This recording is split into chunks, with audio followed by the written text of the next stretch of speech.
And we're recording, so we're good. Hello, hello, hello. Welcome to your Lifetimes When Jesus and Buddha Knew Each Other book club. My name is Christian Stanbury. I'm calling from Calgary, Alberta, Canada. Today we will be talking about chapter 8, which is called J Channeled 1965 to 1977. This time the truth will not be buried. So this chapter is going to be about A Course in Miracles, what it's all about. So we'll start this call like we start every call. Your name, your location, and why you're excited about today's call. Well, I'm Langdon Tompkins. I'm in France, Europe, Brittany, and I'm excited about this call because this is the bit of the book where we've done all about Jesus and Buddha, but we get down to brass tacks and the Course in Miracles. And how that all relates, and it's a lot. There's a lot in this chapter, and there's a lot about Gary and his 23 years doing the course when he wrote this. I mean, he's been doing it 23 years. I've only been doing it. I suppose I'm in my 5th year now, and it's been an exciting time for him. It's certainly been an exciting time for me, and to read a book and for it to change my life, I find that absolutely amazing. So, well, that's me anyway for now. Hey, this is Nathan Lively. I'm in Minneapolis, Minnesota, and I'm excited to be here because of pretty much the exact same reason that Langdon just said, that this chapter is really where we start summarizing some stuff and talking about how it can affect your life, and I'm into that. Yeah, very cool. Because like he says near the beginning, it's all about application, right? And this is what it's all about right here. So we'll get into some highlights. First, I just wanted to read, like, every chapter in the Jesus and Buddha book has a quote, and the quote is thematical to what the chapter is about. So since this chapter is about A Course in Miracles, the quote comes from A Course in Miracles, and it is, "Freedom is given you, where you beheld but chains and iron doors. But you must change your mind about the purpose of the world if you would find escape." Purpose is everything. You know, Jesus constantly urges us to ask, what is it for?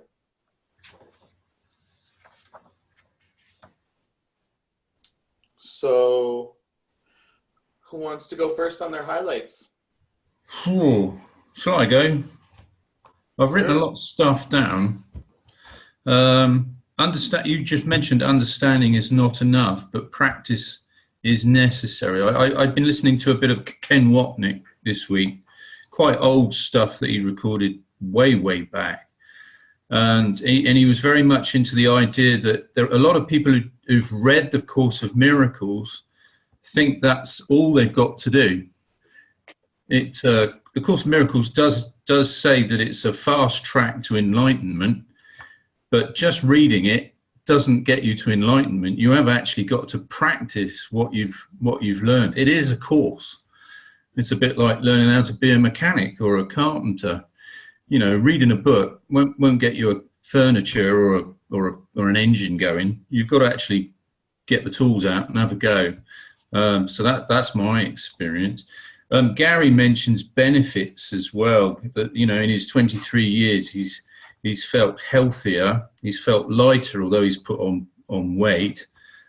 He heals faster, and when he hurts himself, it doesn't hurt for as long. I've experienced that.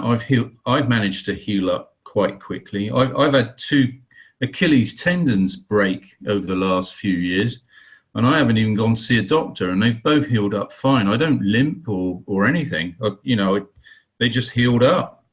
How that happens, I'm not really a body, am I? So I don't have to worry about such things. Attitude. As time goes by, your attitude to your surroundings changes. You travel but in dreams while safely at home. This gets to the bit where we are actually living in a dream. awareness of being in our real function. Excuse my writing. I know you guys can't see it, but I have to try. Awareness of dreaming is the function of the miracle worker. Yes. The Course does not aim to. Gosh, my writing is appalling. It's something to do with love. For that is beyond what can be taught. Oh, it doesn't aim to teach us the meaning of love. For that is beyond what can be taught. It does aim to remove the blocks to the presence, which is our natural inheritance, which is nothing short of the kingdom of God, which is our natural inheritance, and it is a gift we do not need to sacrifice in order to get it. Practice means the ego is dismantled, and that's obviously done through forgiveness. The dream becomes a happy dream. So I think, Ken Wapnick and Gary both mentioned along the way that, and this is what the Course has always meant for me. You actually do something and you get payback. The idea of going to church on a Sunday and praying and absolutely zilch happens. I don't know why people bother, but when you do Course of Miracles properly, you get results, and you get results because you feel different. Things change around you, and it can be quite supernatural sometimes, but you get used to it, and as you get used to it, you feel more joy, and that is something I've been experiencing more lately. I was beginning to worry that I was doing the Course workbook again, and it kept on saying, "Oh, you're entitled to joy," and all sorts of other things. And I was thinking, I actually don't feel that joyful. But I did have the flu, and that's now gone. But this week has been really, really nice, and the weather's been great, which is great. I put a quick note down about obstacles that I would imagine anyone new to A Course of Miracles would find, and the idea of the whole world being a dream would be a problem. I think people would find specialness a problem. Only God is, but nothing else is described as being a problem when Gary does his talks. The fact that the world is not real is a problem to some people. What else have we got? The Course shows you the way home. All other doctrines rely on the world being real in some form. The Course does not. Yeah. Yeah? Yeah, I love all your highlights so far. I think that's just about it. Oh, God. Oh, and this was the one for me and Gary that I remember before I ever heard of the Course. It was a Christmas time, and I was having a chat with my mother-in-law, and she was brought up as a very staunch Catholic. And we got on to God and her, a lot of, Catholics have to go through a lot of ritual, don't they? And she, although she wasn't really a practicing Catholic, she said, I wouldn't do anything different. It was so sort of ingrained in her system. And she was going on about, the way of the world and terrible things happening in the world. And I just said, I don't think God has got anything to do with the world. I just don't think he has. I never really had much idea of what God was. I've never been an atheist, but I've never been, a religious person. But I always felt that this really wasn't anything to do with God. It was a nut house, but it had zilch to do with God. And of course, the Course of Miracles says, well, it's nothing to do with God because it's all down to earth. And that's just about it, I think. Gary and me both had this thing about the feeling that we're not really supposed to be here. We don't feel at home in the world, which brings me to this quotation, which I think is beautiful. And when I've done that, I've finished. You are the dreamer of the world of dreams. No other cause it has, nor ever will. Nothing more fearful than an idle dream has terrified God's Son and made him think he has lost his innocence, denied his Father, and made war upon himself. So fearful is the dream, so seeming real, he could not waken to reality without the sweat of terror and a scream of mortal fear, unless a gentler dream preceded his awakening and allowed his calmer mind to welcome, not to fear, the voice that calls with love to waken him, a gentler dream in which his suffering was healed and where his brother was his friend. God willed he waken gently and with joy, and gave him means to waken without fear.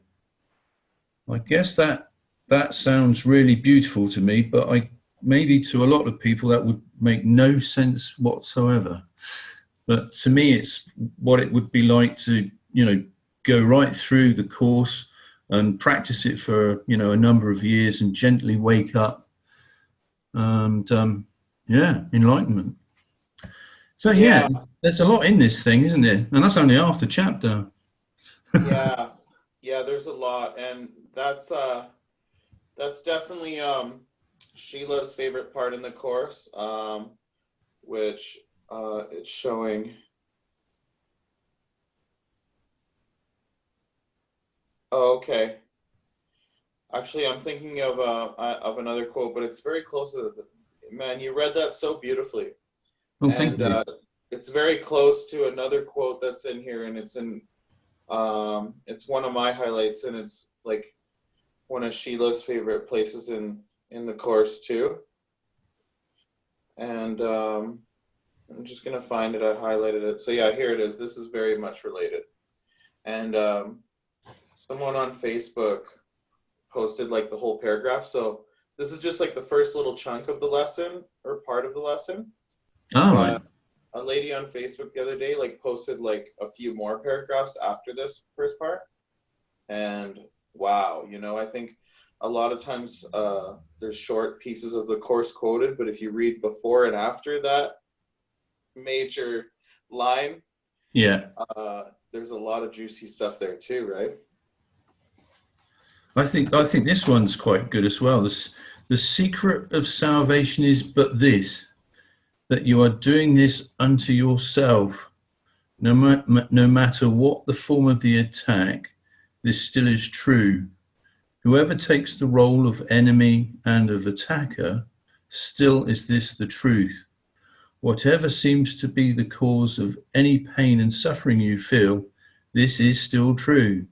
For you who would not react at all to figures in a dream you knew that you were dreaming, let them be as hateful and as vicious as they may, they could have no effect on you unless you failed to recognize it is your dream. I think that's amazing. Absolutely. Yeah, it's interesting how a lot of things in psychology can really line up with things in the course sometimes. I'm reading a pretty good book on fear right now, and a lot of the stuff she says in her book is, I think, very well, maybe she was a course student in the past or something, but a lot of stuff in her book seems like it's straight out of A Course in Miracles. She's basically like, nothing in the world really has any meaning. You give it meaning and judge it and assign it good and bad, usually based on your repression of your own emotions, and you're creating all of this and that kind of attitudes. Yeah, projecting and connected. Stuff.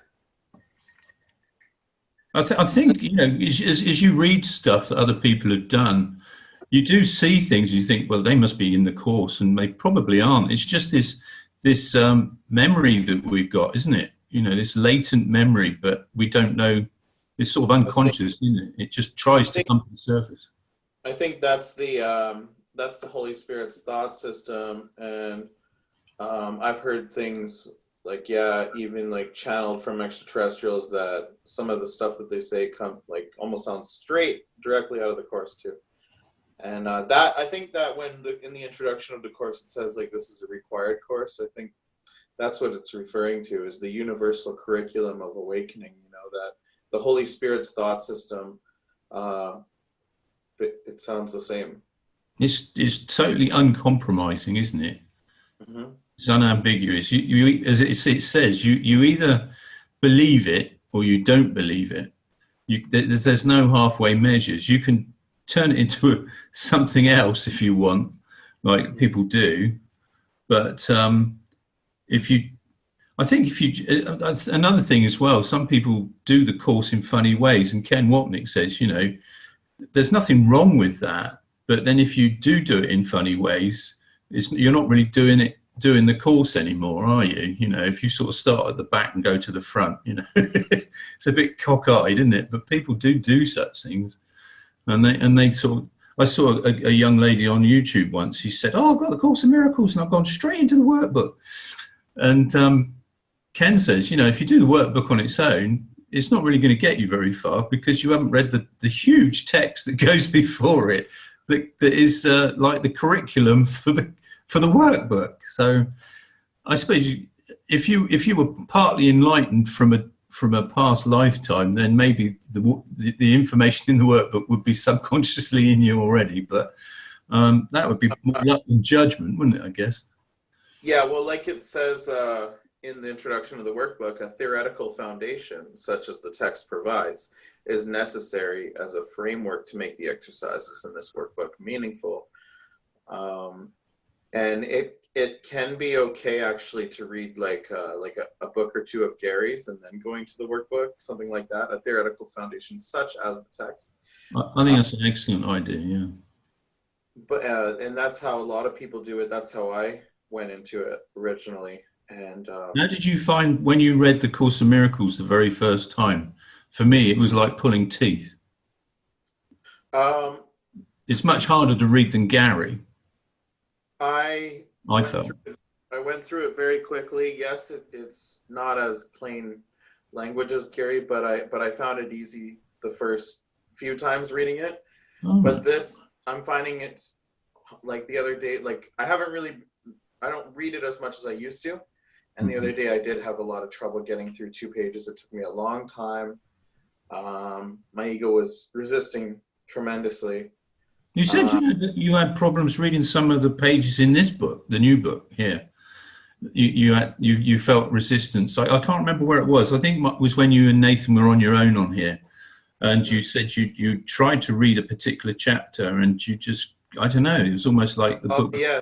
You couldn't seem to get through it. You did get through it in the end, but you found a resistance then.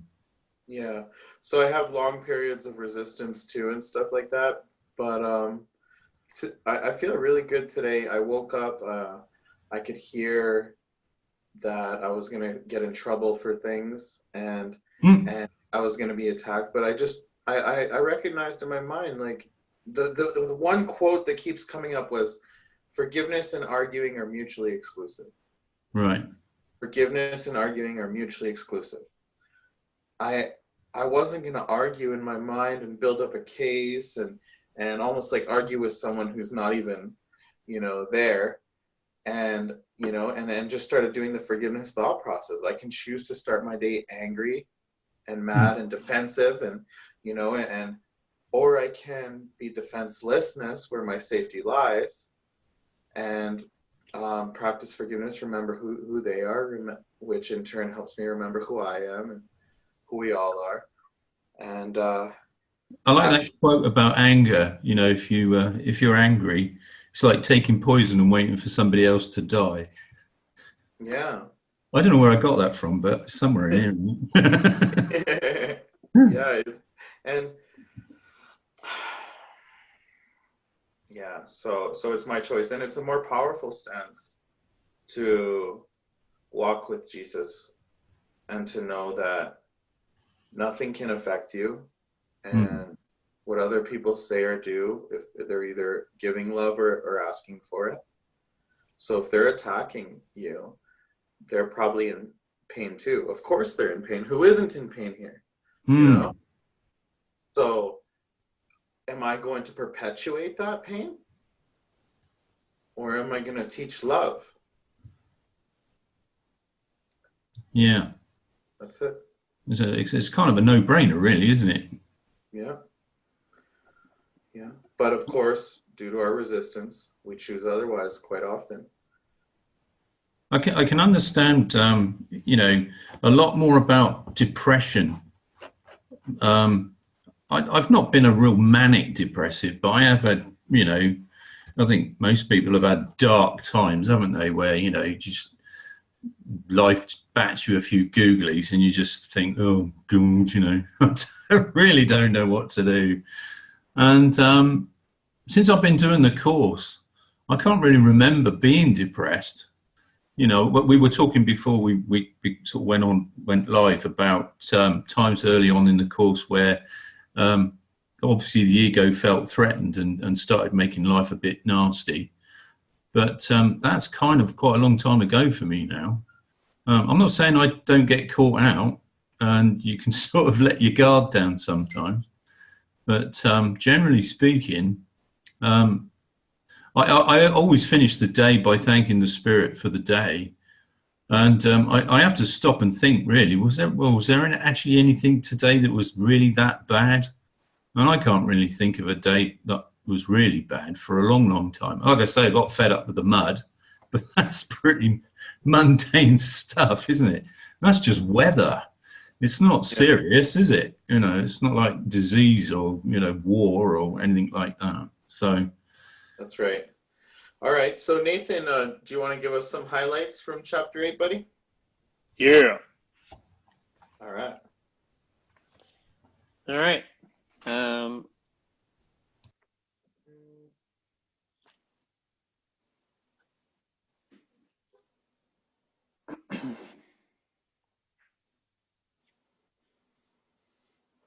I am channeling Jay right now.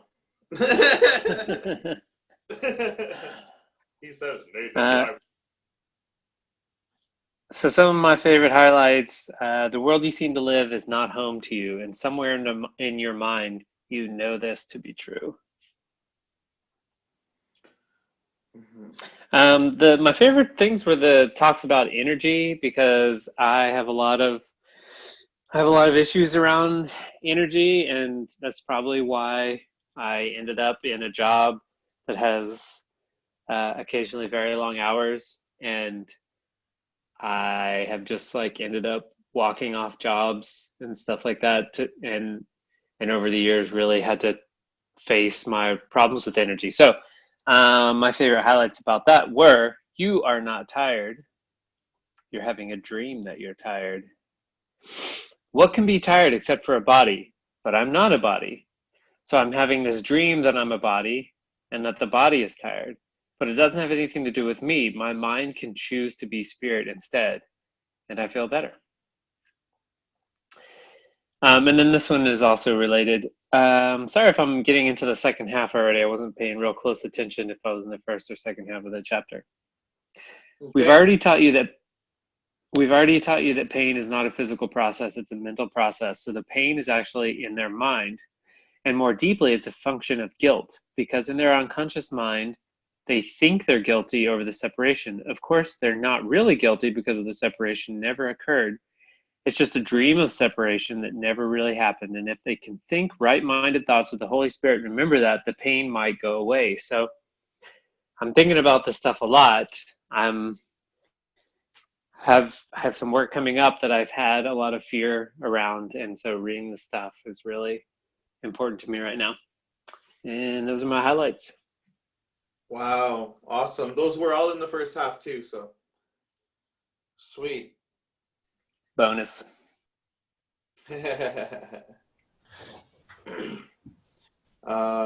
My first highlight then is going to be this one. Yeah, it's basically like what you were saying, Langy. The part that people resist the most about this seems to be the fact that absolutely nothing about the world in our lives is real. A lot of people can get the truth about God, that God is real, but it's hard for them to grasp the fact that nothing else is. That means me. That means you. You know, little me, little you. Yes, Artson then says, yes, the Course is the most radical teaching in history. That's why most of the people who teach it don't teach it. Yeah, they seem to go off piste. Not in the alcoholic sense, but yeah, there's a few people on YouTube that they've sort of set themselves up as like gurus for the A Course in Miracles, and hardly ever mentioned forgiveness. Mm-hmm. Yeah. they seem to forget all about that. And you think, well, in a sense, that if you didn't do anything else but forgiveness, you'd be sort of leagues ahead, wouldn't you? Mm-hmm. But if you don't practice forgiveness all of the time, then you're not really, learning to play the piano either, are you? And it's unless you play the tunes, you're not going to get to the concerto. Yeah. If you don't do forgiveness, you're not going to get to to enlightenment. It's as simple as that. Mm-hmm. Yeah, definitely. Practical applications. I'm just going to read this highlight out loud. That's another thing Gary says. People have been taught all their lives that God created the world. Now, I didn't have any problem with the idea that God didn't create this world, and in fact doesn't have anything to do with it. For me, that came as a tremendous relief, because I couldn't understand how God could allow such terrible things to happen to good people. Then it turned out it wasn't him who did it. It was us, the one ego appearing as many through the idea of separation. This is our projection, and heaven is still perfect.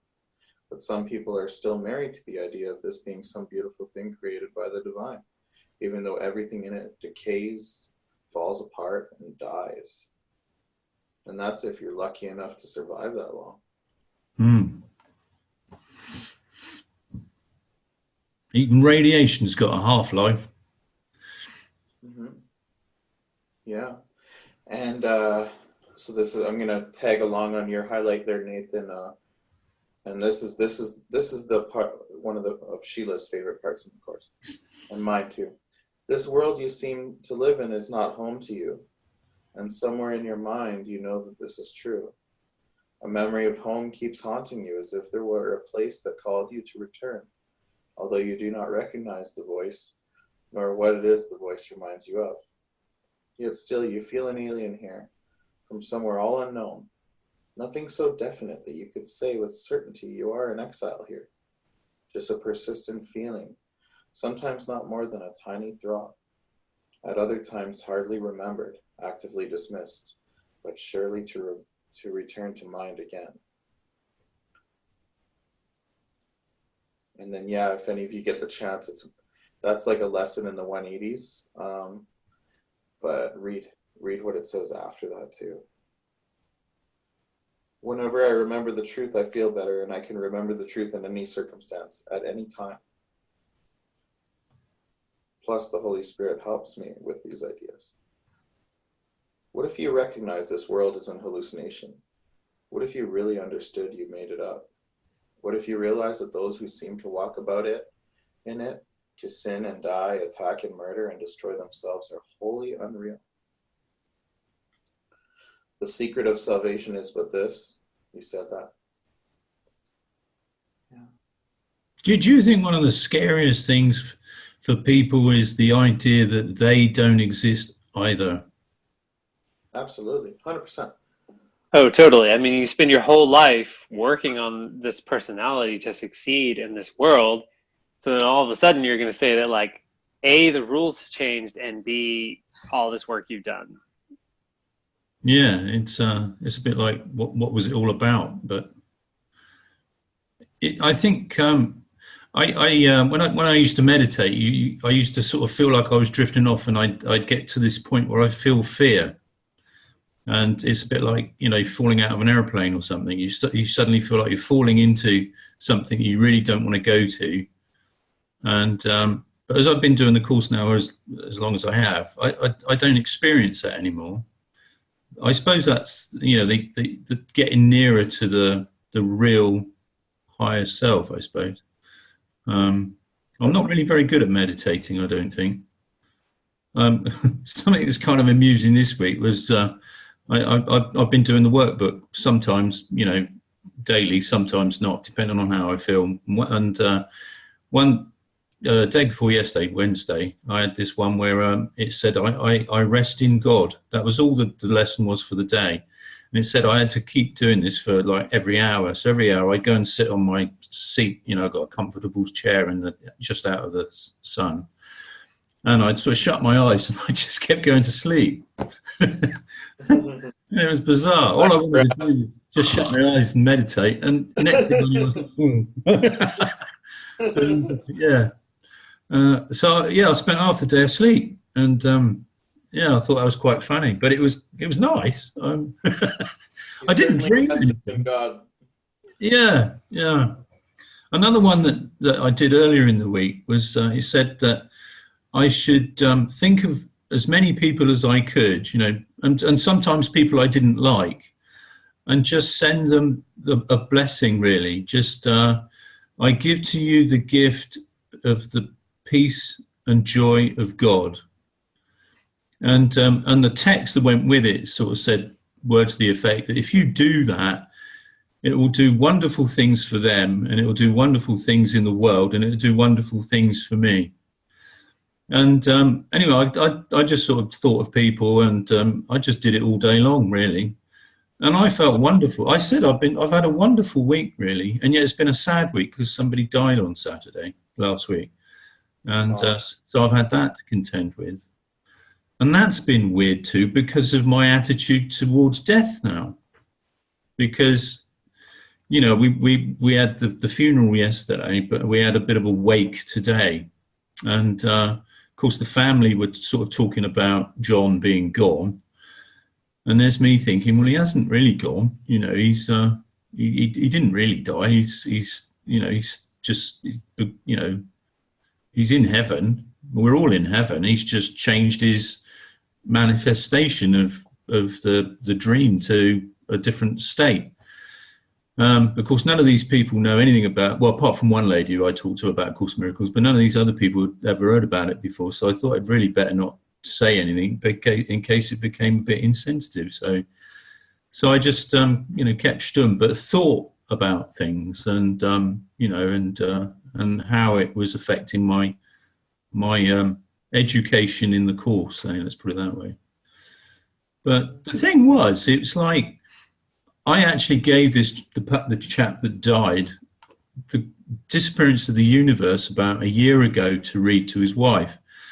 And he was quite angry. He brought it back about a week or two later, and he was quite cross about it. He didn't actually speak to me about it. But anyway, when he actually passed away, or just before he passed away, he made certain comments, because he was quite anti-religion in many ways. And he made some comments to his son about how much he loved his family and he would meet them all soon on the other side. And he was also a great fan of the horse race we have in England called the Grand National. I don't know if you would hear of it in America or in Canada. But that was on Saturday, and he died Saturday morning, so he didn't get to see the actual race.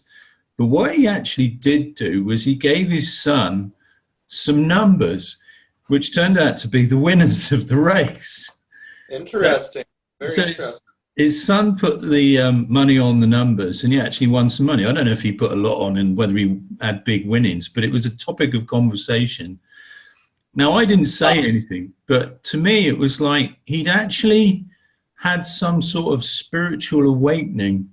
And I took it as this...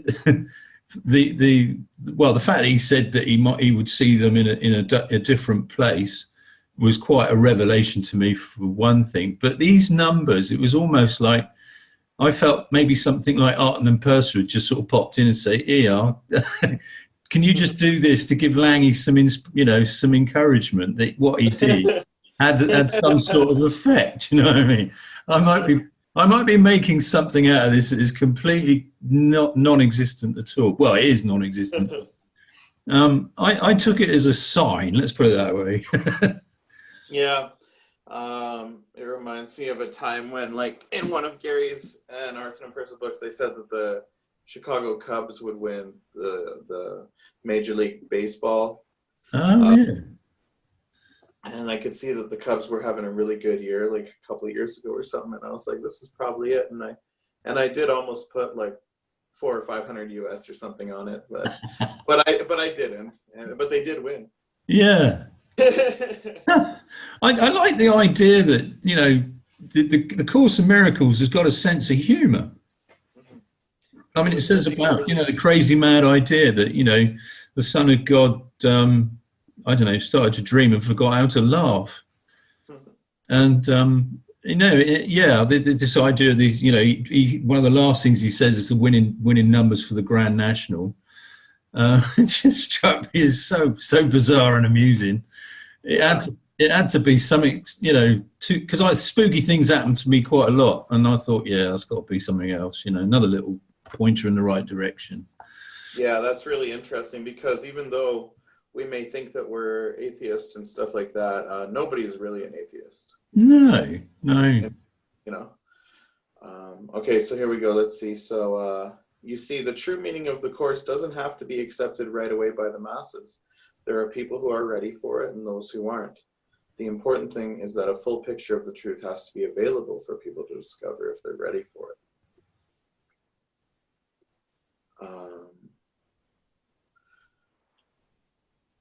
You can tell it's time to forgive if you don't feel peaceful. They were talking about how, like, you don't have to forgive the good things, because some people think that they have to forgive absolutely everything, good and bad and stuff. Well, basically, you just have to forgive if you don't feel peaceful.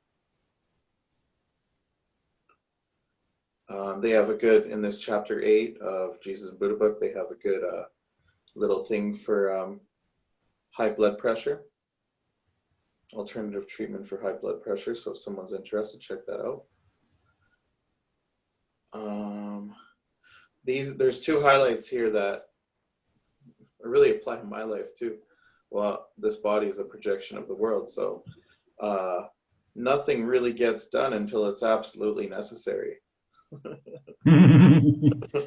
Yeah, it's a bit like that. Yeah, the washing up's been, because I'm on my own this week, and I just use one bowl every day, and but the knives and forks are beginning to run short, so I need to wash them up tomorrow. Yeah, tell me all about it. Yeah. Yeah. As we said, people always wait until it's almost too late before they really do anything. And yeah, I didn't get to read the last 3 pages of the chapter. Mars will be colonized faster than people expect. A lot of predictions. So the last half of the first half of the chapter has a lot of things with oh, this is awesome. I'm gonna have to I'm gonna have to throw out a couple more highlights. We definitely Okay. We've only gone 36 minutes so far, so we have some time, gentlemen. I hope you don't mind. No, fine. Okay, so they talk a little bit about predictions, about how water's a problem and whatnot. Okay. So this is definitely what I want to talk about here. I'm just going to start reading. This is cool stuff. Extraterrestrials. I've been reading up on stuff like that. So this is so cool. Mars will be colonized faster than people expect. We stand by our prediction that it will eventually be discovered that there was once an intelligent civilization there. Then later another will be discovered. But it will be longer before it's acknowledged that one of those civilizations was human. Public contact will be initiated with you by an alien race. The contact will not be initiated by your government. There are a few governments in the world that have actively tried to prevent their people from finding out about extraterrestrials who have been visiting Earth for thousands of years. The excuse the governments use is that the people aren't ready to know this and would freak out. But of course, the people are way more than ready. The real reason some governments don't want the people to be aware of the history of contact done in private between them and some alien races is that deals were made between the aliens and the governments that the governments don't want you to know about. Yikes! Don't mention the reptilians. Oops, I mentioned them. Oh dear, I let it out. Oh dear. We're all in trouble. Oh, if we now all we've disappear, done it. this is why. We'll get one strike now. Yeah, these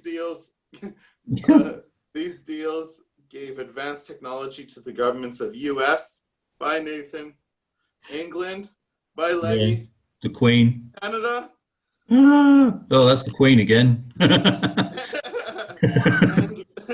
and Russia, among others, in exchange for the aliens receiving permission to abduct over time hundreds of thousands of people for their own purposes. These abductions are still taking place, and the purposes include medical experimentation, crossbreeding, endurance testing, DNA altercation, and other unpleasant subjects. Some of these people are now on other planets. Yeah. Maybe that sounds far out to you. Well, it's far out literally, except of course that nothing's outside of you. Yeah, it's all an illusion. Yeah. Wow, Gary says, wow, I've read that thousands of people disappear in New York City every year, and those disappearances can't all be attributed to people just taking off on their own. It's been happening all over for 60 years. It happened before that too, but much more since after World War II and the Korean War, which aliens spent a lot of time studying. They must have thought these people are nuts. Yes, yeah. We didn't call this psychoplanet. We didn't call this psychoplanet back in the 90s for nothing. But some of the aliens aren't much better than humans when it comes to being inhumane. This is a universe of duality. You have people who are kind and people who are killers, and sometimes killers will be kind. You also have the same thing with aliens. Even within some of the races, you have the good guys and the bad guys, some of the alien races.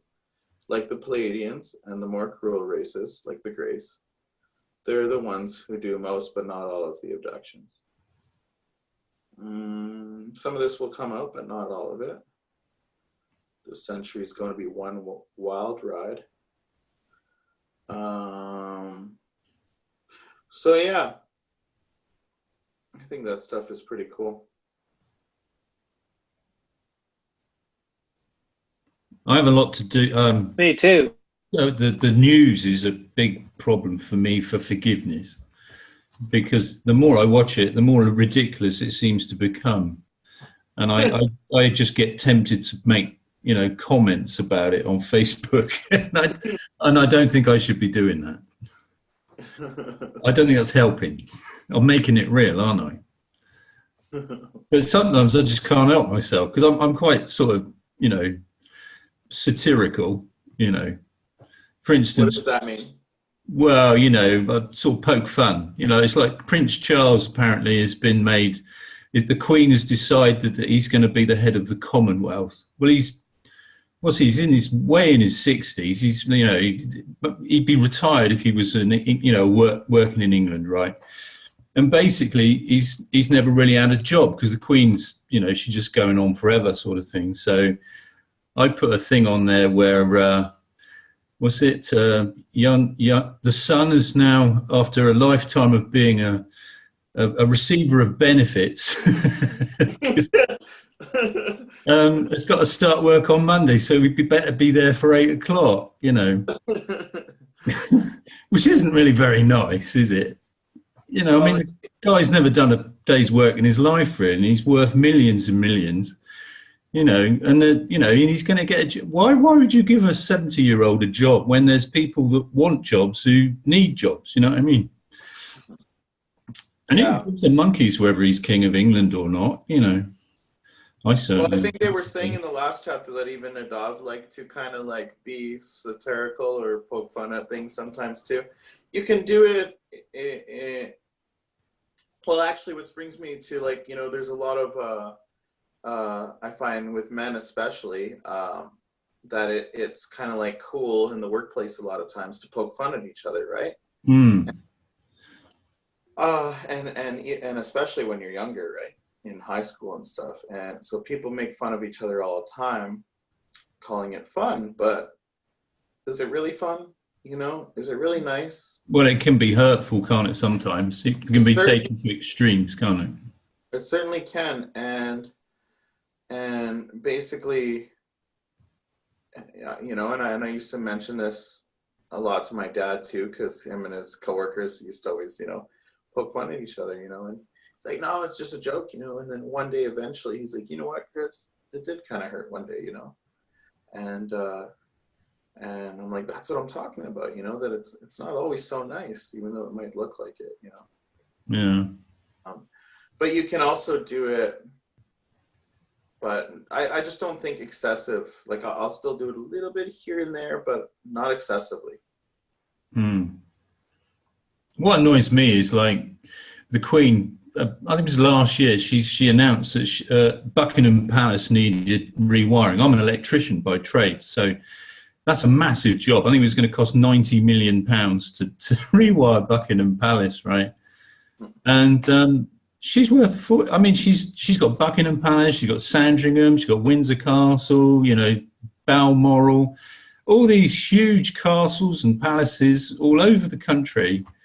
You know, how many palaces does one queen need?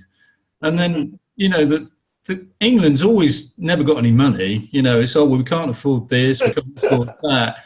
And then we're forking out for this little old lady to get her house rewired for free, you know, and think, you can pay for it herself, you know. And it just seems insane to me, which it is, you know. And she owns a sixth of the planet, you know, and she still can't fork out her own. She doesn't pay any tax or anything. Well, we pay it all to her, don't we? It's HMG, Her Majesty's government. So, yeah, I've got this little bit of a bitch going on with royalty at the moment. So I've obviously got to deal with it. I forgive them every day, you know, but what Nick says, you know, you've got to be serious about your forgiveness. You can't sort of you either do it or you don't. And I think because I'm digging myself in, really. I'm making it real. You know.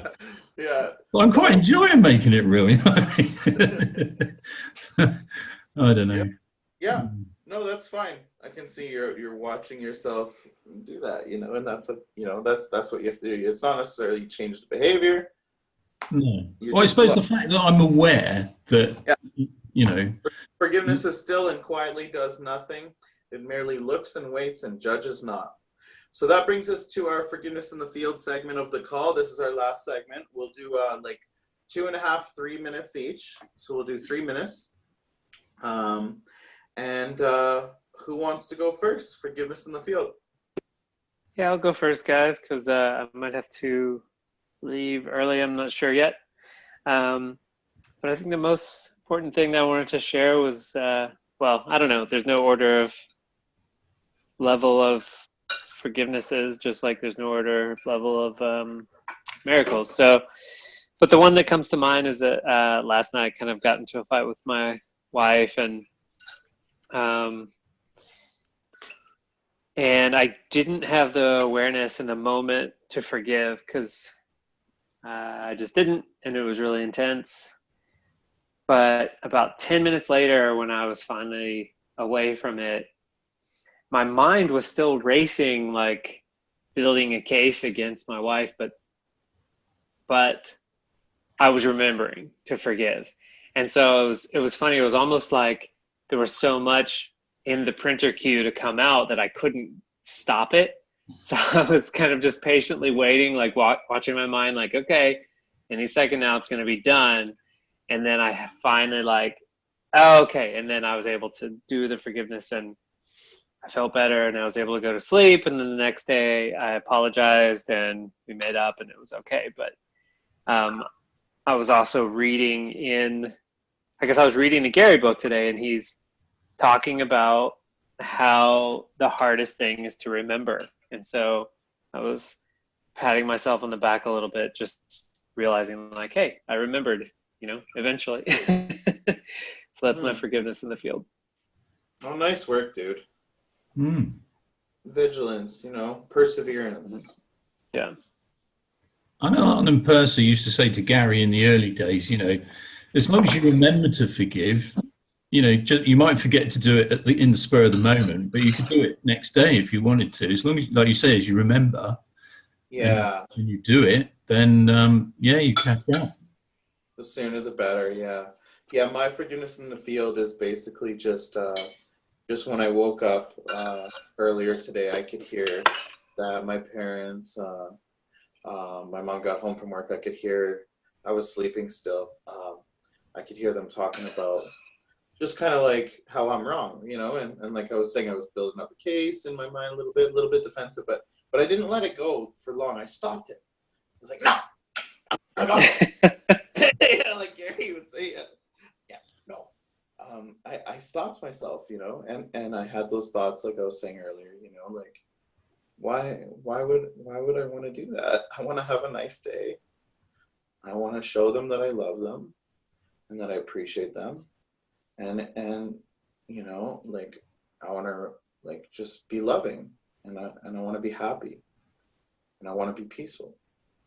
So I chose that and stopped myself, forgiveness and arguing are mutually exclusive. So whether I'm arguing out loud or arguing in my head, it's no difference.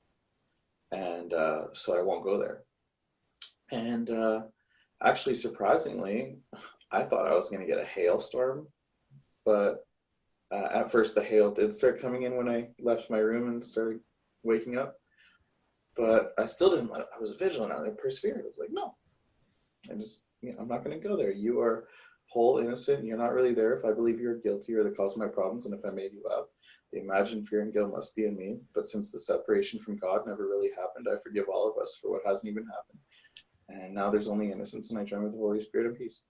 And surprisingly, the weather was nice, sunny, and shiny, man. Like, we were all smiling, we were hugging, we were kissing, we were laughing. And she was interested in everything I got going on today, and it was nice. So it works. Mm. So go ahead, Lang. Maybe 2 minutes. I think Nathan has to go soon, so we'll close it up. Crack on. Well, the only one I've really got is well, it gets back to this funeral. Really, there was a few people, because I don't really see very many people from a lot of the time, because I'm just here on my own on the sort of homestead and stuff. So forgiveness opportunities are something I was a bit thin on the ground. But I had one today which was a bit bizarre, because it was a bit of a non-event really, but it was about really just not really getting on with somebody, and my ego had a bit of a play with me, I suppose. There was, in France, we're quite formal if we greet one another, and English expats who come here get into the habit of doing the same thing. So if you meet a man, you automatically shake hands. If you meet a woman, you kiss on both cheeks. And anyway, there was a few strangers at the funeral yesterday who I met for the first time, who were friends of Paula, the wife of the man that died. And then, of course, they had the wake this afternoon, so they were there again today. Anyway, there's this one woman who, when I got there, I said hello to everybody, and she sort of made absolutely no attempt to sort of, allow me to sort of do the kissing on the cheeks thing, So I thought, well, never mind, she's English, maybe she just doesn't want to do it. When we came to leave, she literally turned her back on me as well. So there was no way that I didn't say goodbye to her, and she didn't say goodbye to me. So I got the feeling that for whatever reason, I'd upset this woman in some way, or she just took an instant dislike to me, which my ego decided I don't like not being liked. So I had to deal with it, and I felt it's a bit. Who cares? I'm probably never going to meet her again. So that was my forgiveness opportunity of the week, really, in the field. Nice. Yeah, no big deal, right? Not really at all. No, it's just one. As you say, the ego will make up a story like, well, what, she doesn't seem to like me. Wonder why she doesn't like me. Well, really, doesn't. Who gives her monkeys? But it did get to me. It just did. I thought, what have I done to this woman for her to, be upset with me? Yeah. I don't know. Yeah. Well, you know what, gentlemen? This was a nice call. Thank you very much, guys. I had a lot of fun talking to you. It was boys' night tonight, and good to see you again, Nathan. And good night and God bless, guys.